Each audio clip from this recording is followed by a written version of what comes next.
Assalamualaikum warahmatullahi wabarakatuh. Kita masih membahas tentang perkara-perkara yang telah dikhabarkan oleh Rasulullah Sallallahu Alaihi Wasallam akan terjadi pada hari kiamat. Yang wajib bagi kita umat Islam untuk membenarkan semuanya itu, karena Rasulullah Sallallahu Alaihi Wasallam telah mengkhabarkannya kepada kita. Telah kita sebutkan pada pertemuan sebelumnya bahwa kiamat itu dimulai dari al-ba'tsu, keluarnya orang-orang yang mati dari dalam kubur, sampai penduduk surga, orang-orang mukmin masuk ke dalam surga, dan penduduk neraka, orang-orang kafir masuk ke dalam neraka. Itu namanya hari kiamat. Nah, di sana melalui beberapa tahapan, di antaranya al-ba'tsu, keluarnya ahli kubur dari kuburnya, al-hasyru, digiring dan dikumpulkannya manusia di mahsyar.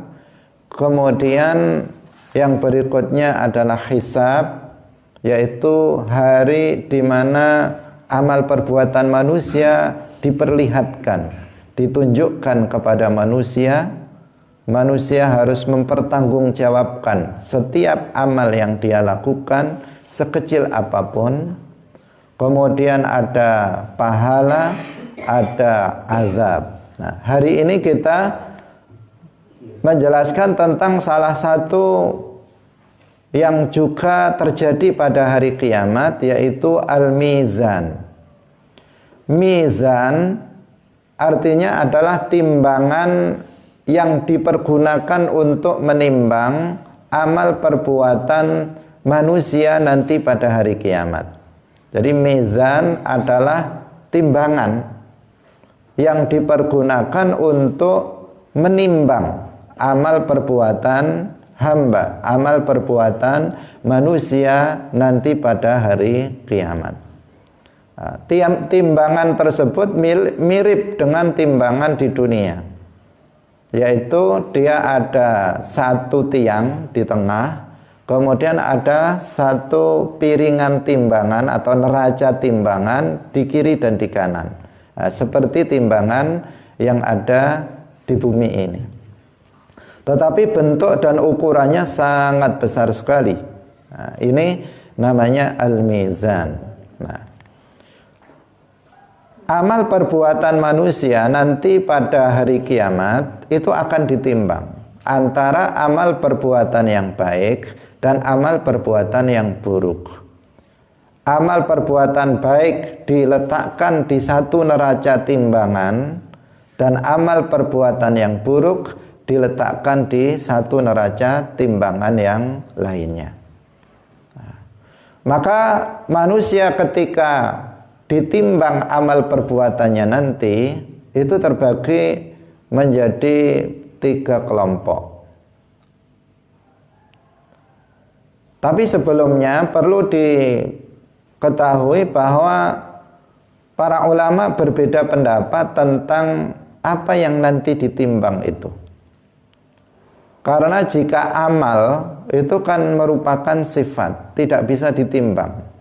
Sesuatu yang bisa ditimbang itu adalah berupa benda, seperti ini, benda, maka bisa ditimbang. Tapi kalau perbuatan manusia, perkataan manusia, itu bagaimana menimbangnya? Nah, maka para ulama menjelaskan, sebagian ulama mengatakan bahwa yang ditimbang nanti adalah amal perbuatan yang telah dirubah sebelumnya menjadi sebuah benda. Jadi amal perbuatan itu dirupakan oleh Allah seperti benda, yang kemudian itu ditimbang nanti pada hari kiamat. Sebagian ulama yang lain mengatakan bahwa yang ditimbang itu adalah buku amalnya. Buku amal yang telah dia terima, yang kemarin telah kita jelaskan, itu yang nanti akan ditimbang pada mizan. Nah, tetapi yang pasti bahwa Allah Maha Kuasa untuk menimbang amal perbuatan manusia yang dilakukan nanti di dunia. Pemirsa Madu TV kaum muslimin rahimakumullah, manusia ketika ditimbang amal perbuatannya itu terbagi menjadi beberapa, secara umum dua kelompok dulu, yaitu orang kafir dan orang mukmin. Orang kafir itu nggak memiliki kebaikan sama sekali. Yang dia miliki itu hanya keburukan saja. Orang kafir tidak memiliki kebaikan sama sekali. Yang dia miliki hanya keburukan saja. Karena orang kafir itu amal perbuatan yang baik yang dia lakukan itu tidak diterima oleh Allah Subhanahu wa ta'ala.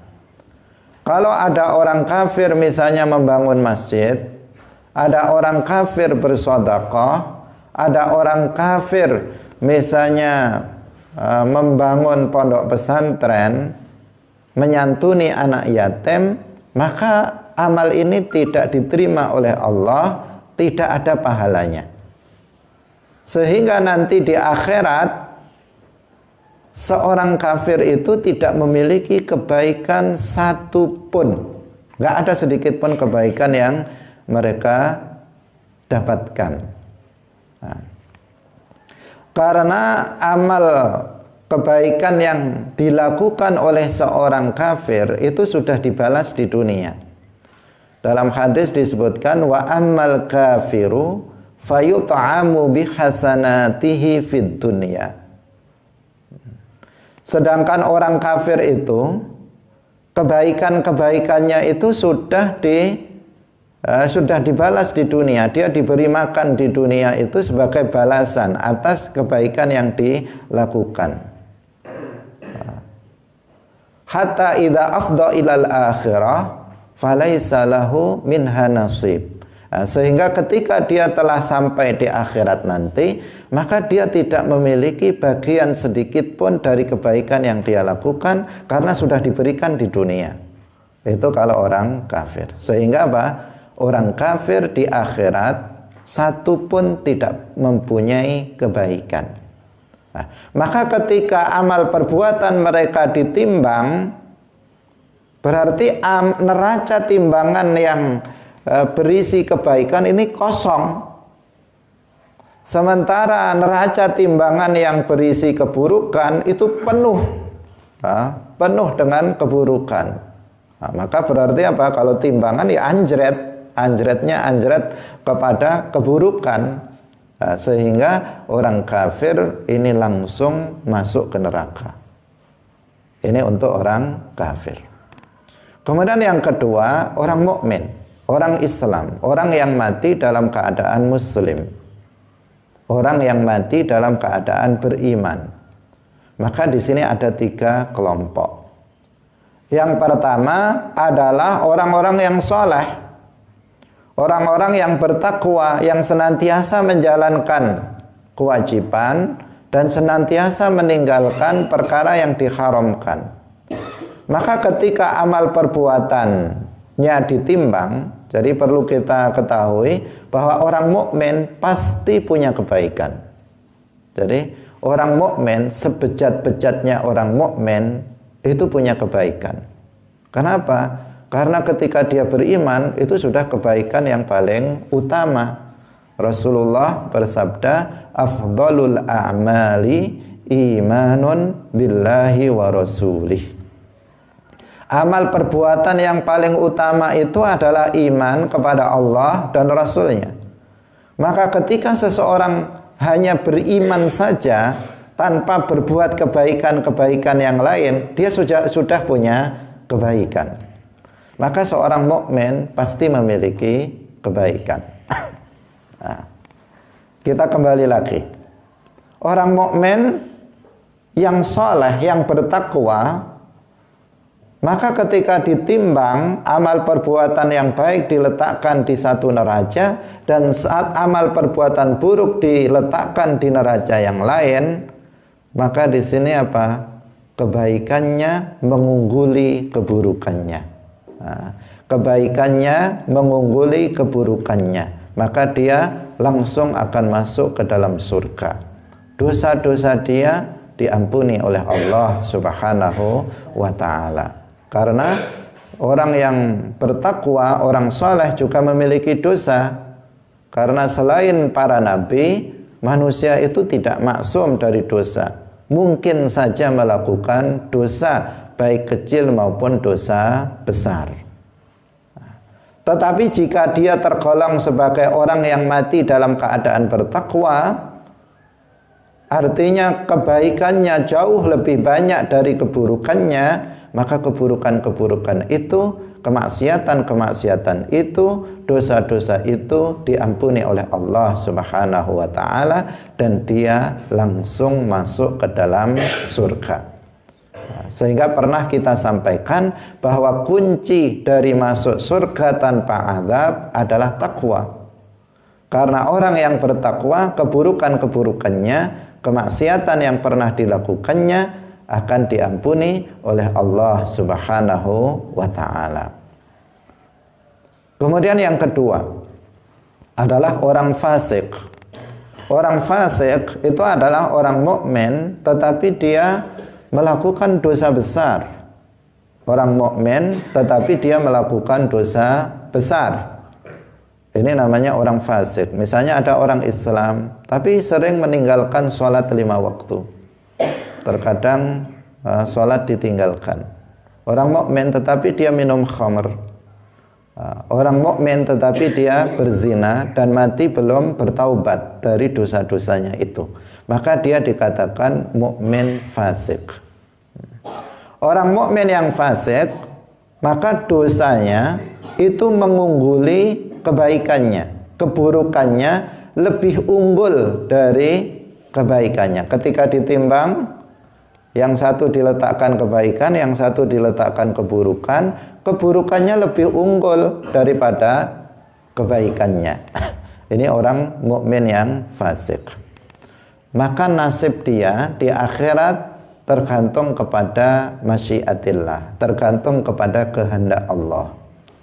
Jika Allah berkehendak untuk mengampuni dosa-dosanya, maka dia akan diampuni dan langsung masuk ke dalam surga. Tetapi jika Allah tidak berkehendak untuk mengampuni dosa-dosa orang ini, maka dia akan masuk ke dalam neraka, tetapi kemudian dia pada akhirnya dia dikeluarkan dari neraka dan dimasukkan ke dalam surga. Karena dia apa? Mukmin. Nah, seperti yang telah pernah kita jelaskan, bahwa syarat atau kunci untuk bisa masuk ke dalam surga adalah iman. Nah, selama seseorang memiliki keimanan meskipun kecil, maka dia akan keluar dari neraka dan masuk ke dalam surga. Rasulullah Shallallahu Alaihi Wasallam bersabda, "Yakhruju minan nari man qala la ilaha illallah wa fi qalbihi waznu dzarratin min iman." Akan keluar dari neraka orang yang mengatakan la ilaha illallah Muhammadur Rasulullah, dan di dalam hatinya terdapat satu biji sawi dari keimanan. Artinya ada kecil sekali keimanan di dalam hatinya. Kaum muslimin pemirsa Madu TV hadirin rahimakumullah. Inilah kondisi orang yang fasik, tergantung kepada kehendak Allah Subhanahu wa ta'ala. Kemudian yang ketiga adalah orang yang kebaikan dan keburukannya itu sama. Mereka disebut ashabul a'raf. Mereka disebut ashabul a'raf, yaitu orang-orang yang ketika ditimbang amal kebaikan baik dan buruknya, amal kebaikan dan keburukannya ketika ditimbang itu sama. Sehingga dia tidak ke kanan atau tidak ke kiri, dia tidak tidak ada yang lebih unggul dari keduanya. Kebaikan dan keburukannya sama persis. Itu namanya ashabul a'raf. Maka orang yang seperti ini tidak akan masuk neraka, tetapi dia akan menunggu di pagar surga yang namanya a'raf. A'raf itu adalah pagar surga. Dia akan menunggu di pagar surga sampai orang-orang soleh itu telah masuk ke dalam surga seluruhnya, baru kemudian dia masuk ke dalam surga. Jadi dia tidak langsung masuk surga dan juga tidak masuk ke dalam neraka. Dia menunggu terlebih dahulu di pagar surga sampai orang-orang soleh, orang-orang yang bertakwa seluruhnya masuk ke dalam surga, baru kemudian orang ini masuk ke dalam surga. Kaum muslimin pemirsa rahimakumullah. Tetapi harus diingat, di sini kita tidak boleh kemudian mengatakan kalau begitu saya jadi ashabul a'raf saja. Jadi kebaikan saya lakukan, keburukan juga saya lakukan, amal soleh saya lakukan, maksiat juga saya lakukan, ketaatan saya lakukan, kemaksiatan juga aku lakukan, jalan terus, pokoknya dua-duanya lah. Habis sholat kemudian bermaksiat, habis bermaksiat kemudian sedekah, pokoknya saya samakan. Nanti biar jadi ashabul a'raf, nggak masuk neraka, tapi sabar sebentar kemudian masuk ke dalam surga. Nah, tidak bisa seseorang berprinsip seperti itu. Kenapa? Karena kemaksiatan itu maksiat. Nah, kalau kemaksiatan itu pasti maksiat. Misalnya ada seseorang misalnya minum khamr, itu maksiat, sudah dipastikan maksiat. Meskipun niatnya baik, tetap maksiat. Karena keburukan itu tidak harus disertai dengan niat. Keburukan itu, kemaksiatan itu maksiat meskipun tidak disertai dengan niat melakukan kemaksiatan. Sehingga kalau maksiat mesti jadi maksiat.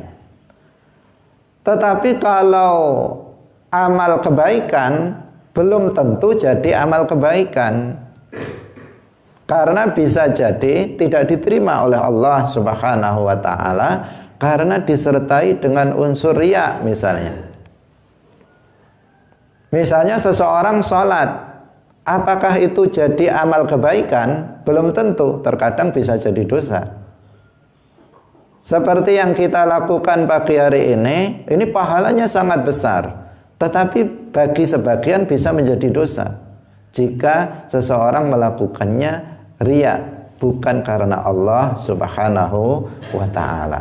Nah, karena itu seseorang nggak bisa kemudian kemudian dia melakukan hal yang seperti itu, yang tadi itu. Saya jadi ashabul a'raf, kebaikan jalan terus, keburukan juga jalan terus, itu nggak bisa.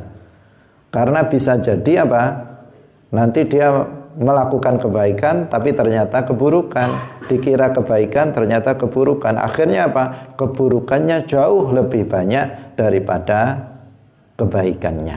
Nah, karena itulah maka kita harus berusaha menjadi kelompok yang pertama, yaitu orang-orang yang soleh, orang-orang yang bertakwa, dengan semaksimal mungkin, dengan sekuat tenaga kita menjalankan semua yang diperintahkan oleh Allah, sekuat tenaga kita menjauhi, meninggalkan semua yang dilarang oleh Allah Subhanahu wa ta'ala. Kaum muslimin pemirsa Madu TV rahimakumullah, yang selanjutnya adalah wannaru, neraka. Wajib kita mengimani tentang adanya neraka. Neraka itu ada. Jadi neraka itu ada. Nah, neraka itu apa? Neraka adalah tempat penyiksaan, darul azab. Darul azab, tempat penyiksaan yang abadi bagi orang yang kafir, dan penyiksaan sementara waktu bagi sebagian orang mukmin pelaku dosa besar. Jadi neraka itu pada pokoknya apa? Darul azab, tempat penyiksaan. Bagi orang kafir, azab di neraka itu adalah selama-lamanya, tidak ada akhirnya. Itu bagi orang kafir. Sementara bagi sebagian orang mukmin yang fasik, azab di neraka itu adalah sementara. Artinya dia tidak akan abadi di dalam neraka. Kenapa kita katakan sebagian orang mukmin pelaku dosa besar? Karena tadi sudah kita jelaskan bahwa sebagian orang mukmin pelaku dosa besar, orang fasik itu diampuni dosa-dosanya oleh Allah. Sehingga sebagian orang mukmin yang fasik, sebagian pelaku dosa besar dari kalangan orang mukmin itu ada yang tidak masuk neraka. Ada yang masuk neraka. Sehingga bagi sebagian orang mukmin fasik, pelaku dosa besar yang dosanya tidak diampuni oleh Allah, maka dia akan mendapatkan azab neraka tetapi tidak abadi. Tidak selamanya dia diazab di neraka, tetapi untuk sementara waktu. Pemirsa yang dirahmati oleh Allah Subhanahu wa ta'ala, jadi neraka itu adalah darul azab. Nah, karena itu harus hati-hati. Sebagian orang menggunakan bahasa-bahasa yang tidak tepat. Menggunakan bahasa yang tidak tepat. Ada sebagian orang yang mengatakan neraka itu adalah tempat untuk menyuci, untuk menyucikan dosa seseorang. Untuk membersihkan, seakan-akan neraka itu adalah laundry, tempat cucian. Seakan-akan seperti itu. Jadi bukan dicuci, di neraka itu disiksa. Lafadznya itu darul azab, disiksa, dibakar, dan sebagainya. Azab-azab yang sangat banyak. Jadi darul azab di semua kitab menunjukkan seperti itu. Di Al-Quran, di hadis menunjukkan azabun nar, azab neraka, siksa neraka. Bukan apa? Tempat untuk mencuci. Juga bukan rumah sakit. Sebagian orang ada yang menggambarkan itu rumah sakit. Jadi seakan-akan pendosa itu orang yang sakit, sehingga harus dirawat di rumah sakit dulu. Kalau sudah sehat dimasukkan ke surga. Ini juga kurang tepat, karena di rumah sakit itu dilayani, diberi minum, diberi makan, kan seperti itu di rumah sakit. Sementara di neraka itu enggak seperti itu. Neraka itu adalah darul azab, tempat penyiksaan terhadap orang kafir dan terhadap sebagian orang mukmin yang fasik. Pemirsa kaum muslimin rahimakumullah, neraka sekarang sudah ada, sudah diciptakan oleh Allah Subhanahu wa ta'ala. Di dalam Al-Quran disebutkan wa'iddat lil kafirin, dan neraka itu sudah dipersiapkan untuk orang-orang kafir. Kalau telah dipersiapkan, artinya sudah ada, karena sudah siap. Sesuatu yang sudah siap berarti sudah ada. Seperti kita mengatakan misalnya makanan sudah siap, berarti sudah ada. Sudah ada, tinggal makan.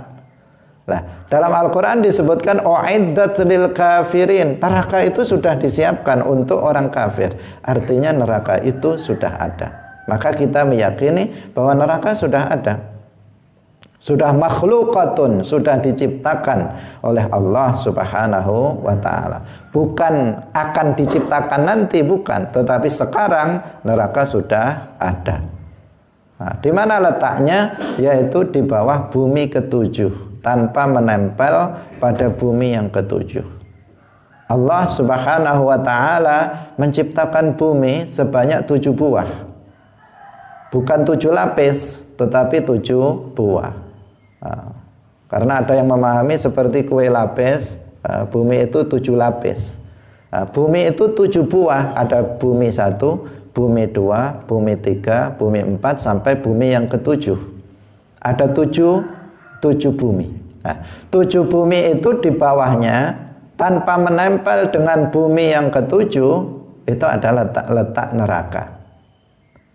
Bukan di dalam bumi ini. Karena sebagian ada yang menggambarkan di internet digambarkan bahwa neraka itu ada di dasar bumi ini. Itu tidak benar. Neraka itu ada di bawah bumi ke-7, bukan di bumi ke-7, tetapi di bawahnya bumi ke-7 tidak menempel dengan bumi yang ke-7. Nah, di sanalah letak neraka yang akan diperuntukkan untuk orang-orang yang kafir. Nah, kaum muslimin pemirsa yang dirahmati oleh Allah Subhanahu wa ta'ala. Kemudian juga wajib kita yakini bahwa neraka itu abadi. Penduduk neraka yaitu orang-orang kafir itu juga abadi. Jadi kalau kita sebut penduduk neraka, maknanya adalah orang-orang kafir. Ketika kita sebut penduduk surga, maka maknanya adalah orang-orang mukmin. Nah, penduduk neraka itu akan abadi di dalam neraka selama-lamanya. Tidak boleh seseorang meyakini bahwa neraka itu akan punah. Karena ada sebagian kelompok, tokohnya adalah Ibnu Taimiyah dan diikuti oleh kelompok Wahabi, itu meyakini bahwa neraka itu akan punah, sehingga penduduknya akan keluar dari neraka. Keyakinan seperti ini adalah keyakinan yang sangat buruk. Ibnu Taimiyah, salah satu tokoh mujassimah, musyabbihah, dia mengkritik, membantah orang namanya Jaham bin Safwan. Jaham bin Safwan, pendiri kelompok Jahmiyah, meyakini bahwa surga dan neraka itu tidak akan abadi, akan punah. Tetapi ironisnya ternyata Ibnu Taimiyah ini justru malah mengikuti setengah dari akidah Jaham bin Safwan. Kalau Jaham bin Safwan itu mengatakan surga dan neraka akan punah, Ibnu Taimiyah kemudian ikut separuhnya mengatakan kalau surga itu abadi, kalau neraka akan punah. Nah, keyakinan Jaham bin Safwan ini adalah keyakinan yang sesat. Keyakinan Ibnu Taimiyah ini juga keyakinan yang sesat. Kenapa? Karena dalam Al-Quran banyak sekali puluhan ayat, sekitar ada 60 ayat yang semuanya menunjukkan bahwa neraka itu abadi selamanya. Orang kafir itu akan diazab di neraka selamanya, tidak akan punah.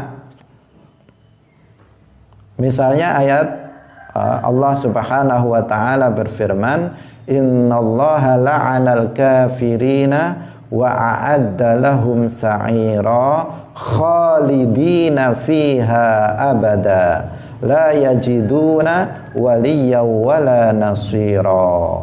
Nah, sesungguhnya Allah melaknat orang-orang kafir dan telah menyiapkan untuk mereka neraka yang mereka khalidina fiha, mereka itu abadi di dalamnya, ditambah lagi abada, selama-lamanya, untuk memperkuat bahwa betul-betul orang kafir itu abadi di dalam neraka. Dalam ayat lain ditegaskan dengan lafaz yang lain. Kalau dengan lafaz ini jumlahnya banyak dalam Al-Quran. Mungkin kita yang sering baca Al-Quran sering mendengar lafaz ini, khalidina fiha abada, sering. Karena apa? Banyak sekali ayat yang menegaskan bahwa neraka itu abadi dan penduduknya, orang-orang kafir itu abadi di dalamnya.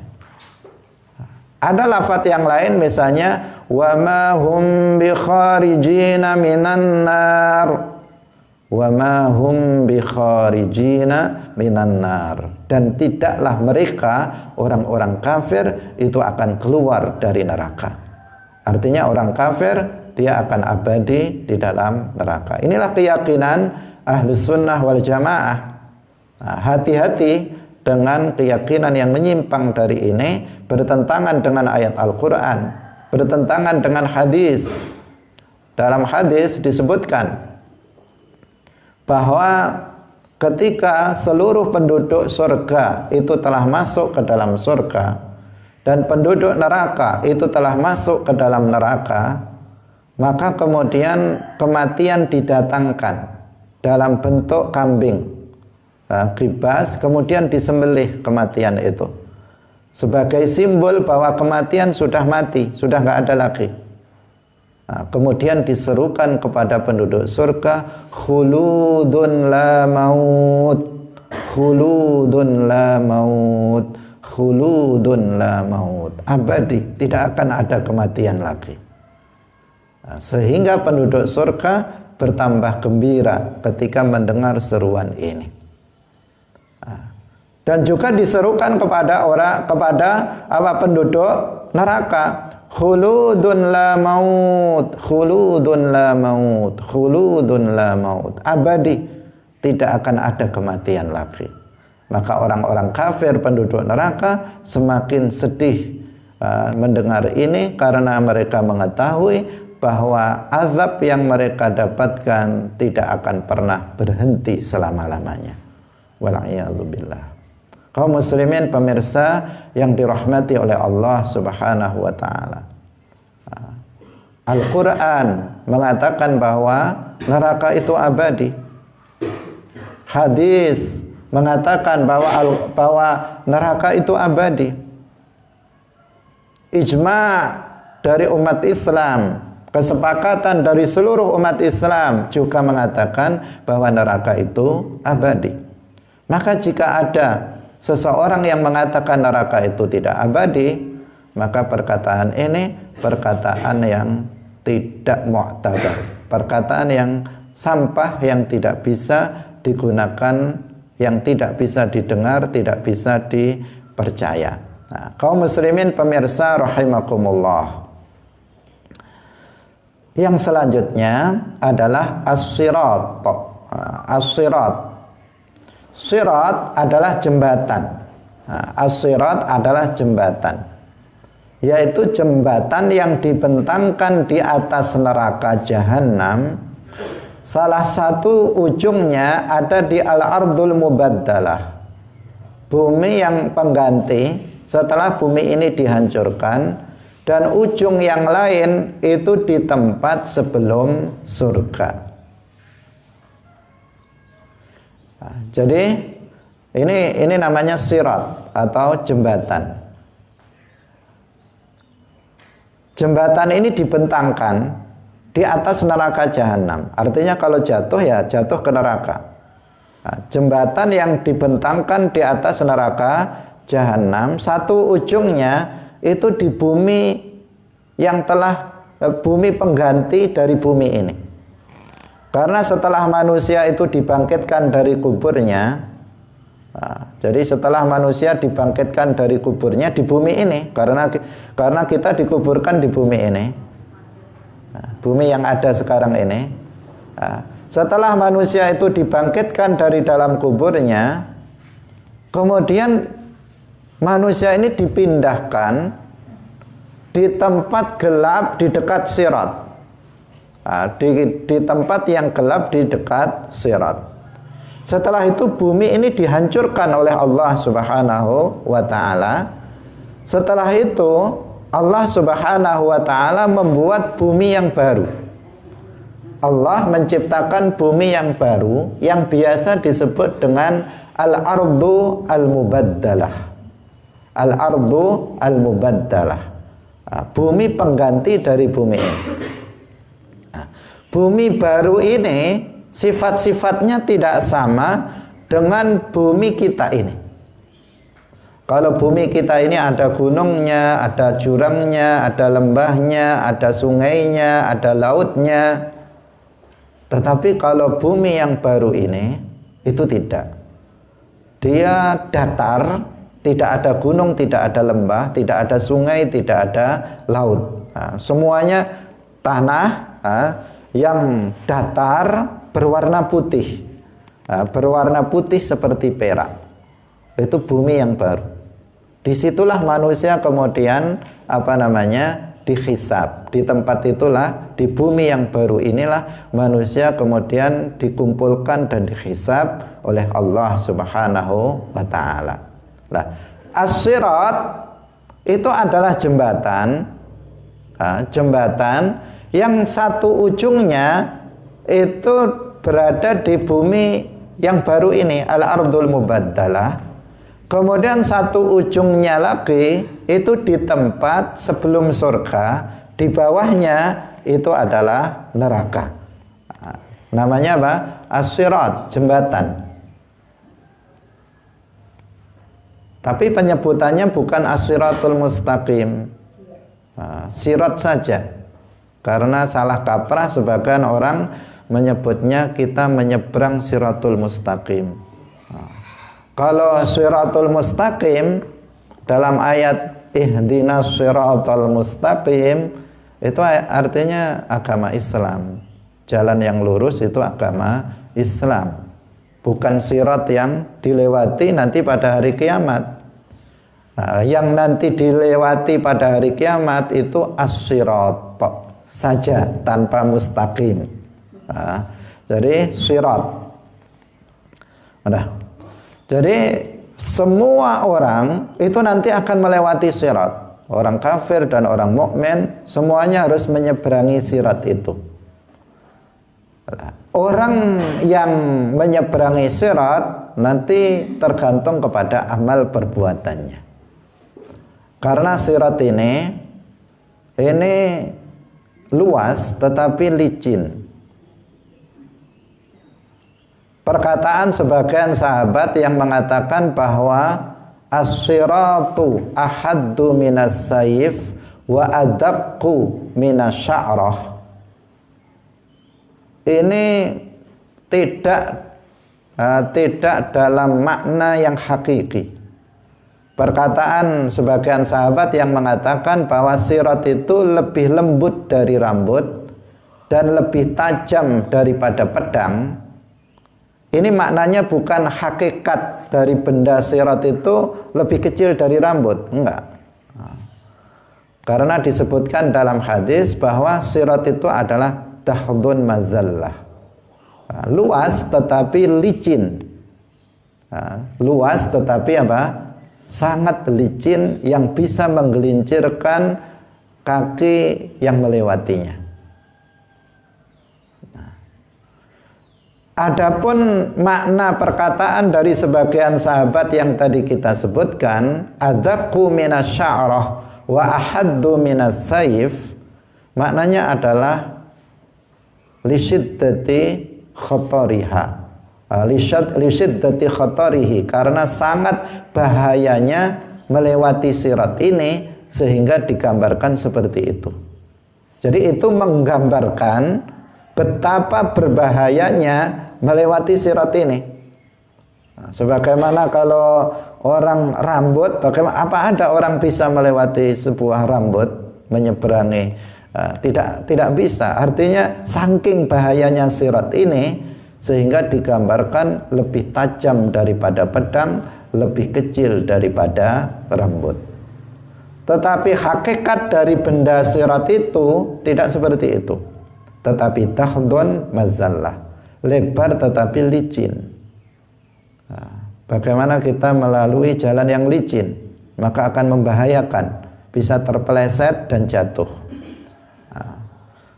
Dan benda sirat itu bentuknya adalah tinggi di tengah, sehingga bisa terpeleset ke samping kanan dan kiri, dan itu akan membahayakan.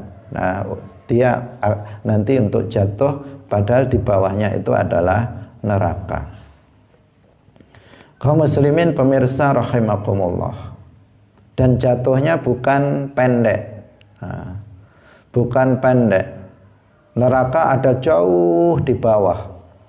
Yang untuk jatuh sampai ke dasar neraka itu diperlukan waktu 70 tahun perjalanan. Nah, jadi sangat dalam, neraka sangat dalam jika dilihat dari sirat. Kaum muslimin pemirsa rahimakumullah.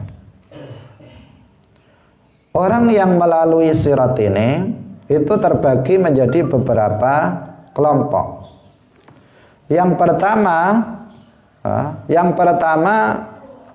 adalah orang yang menyeberangi sirat tanpa menginjak sirat. Jadi kakinya tidak menyentuh sirat. Artinya apa? Dia terbang di atas udara sirat. Jadi ini sirat, dia terbang di atasnya. Itu kelompok yang pertama. Siapa mereka? Mereka adalah para nabi dan orang-orang soleh, para aulia Allah, wali-wali Allah, orang-orang yang bertakwa. Itu mereka terbang di atas sirat, kakinya tidak menyentuh sirat. Ini kelompok yang pertama. Kelompok yang kedua adalah mereka yang menginjak sirat. Jadi kakinya itu menyentuh sirat, seperti kita berjalan di bumi, menyentuh jalan yang kita lalui. Kelompok yang kedua ini juga menginjak jembatan itu. Maka di sini ada sebagian yang diselamatkan oleh Allah Subhanahu wa taala, sehingga meskipun dia berjalan menginjak sirat, tetapi pada akhirnya dia sampai ke dalam surga, berhasil menyeberangi sirat. Tetapi ada sebagian orang yang tidak diselamatkan oleh Allah Subhanahu wa taala, sehingga dia terpeleset dan jatuh ke neraka. Orang kafir begitu menginjakkan kakinya di sirat langsung terpeleset dan jatuh ke neraka, ke dasar neraka jahanam. Yang tadi kita sampaikan jaraknya dari atas sampai ke dasarnya itu 70 tahun perjalanan. Kaum muslimin pemirsa yang dirahmati oleh Allah Subhanahu wa taala, sebagian orang itu diazab di atas sirat, tetapi kemudian dia selamat sampai ke surga. Kemarin sudah kita jelaskan bahwa azab itu adalah balasan yang menyedihkan, yang tidak menyenangkan atas perbuatan buruk yang dilakukan manusia di dunia nanti pada hari kiamat. Nah, puncaknya azab itu neraka. Sebagian orang itu diazab sebelum masuk ke dalam neraka dan tidak diazab di neraka. Jadi azabnya itu lebih ringan dari neraka. Nah, termasuk azabnya itu adalah ketika di sirat. Ada sebagian itu yang dia terpeleset-peleset, dia jatuh terus. Nah, dia kesusahan, terpeleset, bahkan jatuh. Kemudian diriwayatkan dalam sirat itu ada semacam gantolnya. Jadi sebagian ada yang terpeleset, jatuh, kemudian diambil oleh jangkar itu, dinaikkan lagi. Kemudian dia berusaha berjalan, kemudian jatuh lagi, dinaikkan lagi, jatuh lagi, dinaikkan lagi. Dia susah payah, tetapi pada akhirnya dia sampai. Karena apa? Azab dia di atas sirat ini, tidak di neraka. Ini sebagian pelaku dosa besar, itu azabnya ketika dia berjalan melalui sirat itu. Ada yang azabnya ketika apa? Kemarin di mahsyar, dia kepanasan, tetapi kemudian mendapatkan syafaat dan seterusnya. Kaum muslimin pemirsa Madu TV yang dirahmati oleh Allah Subhanahu wa taala, yang memperjalankan manusia di atas sirat itu adalah amal perbuatannya, bukan kakinya. Karena kakinya banyak kapalnya, berarti ini kuat nanti. Karena di sana licin, nanti kakinya yang banyak kapalnya itu bisa kuat. Enggak seperti itu. Tetapi yang memperjalankan manusia di atas sirat itu adalah amal perbuatannya. Nah, jika amal perbuatan soleh yang dilakukannya itu banyak, maka dia akan mudah dalam melewati as-sirat. Selanjutnya adalah al-haud. Nah, al-haud adalah telaga, biasa diartikan telaga. Karena al-haud ini adalah tempat yang telah Allah persiapkan di dalamnya minuman untuk para penduduk surga sebelum masuk surga. Jadi setelah menyeberangi sirat yang begitu menegangkan, ya, kemudian seseorang sampai di tempat sebelum surga. Di sana sudah tersedia telaga-telaga air. Sudah dipersiapkan di dalamnya air minum untuk orang-orang yang akan masuk ke dalam surga, tetapi ini belum masuk ke dalam surga, di luar surga, di luar surga sebelum masuk ke dalam surga. Namanya haud. Setiap nabi itu memiliki haud sendiri-sendiri yang dipersiapkan untuk umatnya masing-masing. Jadi Nabi Adam punya haud, Nabi Nuh punya haud, Nabi Musa punya haud, Nabi Ibrahim punya haud, Nabi Muhammad punya haud. Tetapi akbarul ahwad haudu nabiyina Muhammad sallallahu alaihi wasallam. Tetapi telaga yang paling besar itu adalah telaganya Nabi Muhammad sallallahu alaihi wasallam. Yang diriwayatkan bahwa panjangnya haud itu adalah 1 bulan perjalanan. Jadi kalau ditempuh panjangnya kesananya itu 1 bulan perjalanan. Berarti sini mana itu? Jauh. Lebih dari Jakarta, lebih luasnya. Apa panjangnya? Lebarnya itu juga 1 bulan perjalanan. Artinya sangat luas haudnya Nabi Muhammad sallallahu alaihi wasallam. Dan di atasnya itu sudah tersedia cangkir-cangkir, gelas-gelas untuk minum yang jumlahnya sebanyak bintang di langit. Artinya apa? Artinya nggak perlu berebut, semuanya sudah tersedia cukup, minumannya cukup, kemudian gelas-gelasnya, cangkir-cangkirnya juga sudah cukup untuk umat Nabi Muhammad sallallahu alaihi wasallam yang akan minum, yang akan memasuki surga. Karena penduduk surga itu kebanyakan umatnya Nabi Muhammad. Penduduk surga itu nanti akan masuk berkelompok-kelompok. Jumlahnya ada 120 shaf. Ada 120 kelompok. Yang 80 kelompok, 80 shaf itu adalah umatnya Nabi Muhammad sallallahu alaihi wasallam. Sementara yang 40 shaf itu adalah dibagi umat-umat Nabi sebelumnya. Artinya apa? Umat Nabi Muhammad itu menjadi penduduk surga yang terbanyak. Nanti di akhirat nanti. Kaum muslimin pemirsa yang dirahmati oleh Allah Subhanahu wa taala, setiap orang yang meminum dari minuman di haud ini itu tidak akan pernah merasa haus lagi.